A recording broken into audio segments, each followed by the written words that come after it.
Ish konkurrentja e përputhen, Shqipe Hysenaj ka shpërthyer me një reagim të ashpër publik ndaj opinionistit Arjan Konomi, pas një debati të ndodhur në programin Fan Club mes tij dhe ish valltares Linda Kalemi.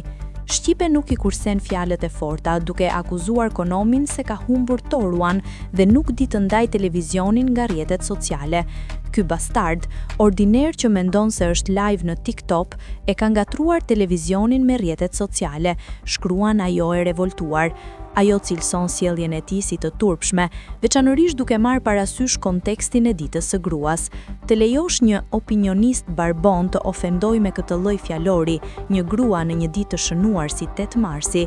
Përveç Konomit, Shqipe kritikoi edhe panelin dhe të pranishmit e tjerë në studio, duke i akuzuar se heshtja e tyre tregon mungesë respekti për veten dhe për të tjerët. Turp dhe për ato që ishin aty që s'patën as respekt për veten që ta stoponin, e jo më të kishin respekt për tjetrën. S'keni faj, keni arritur kulmin në nivelet më të larta, përfundon ajo reagimin e saj të fortë.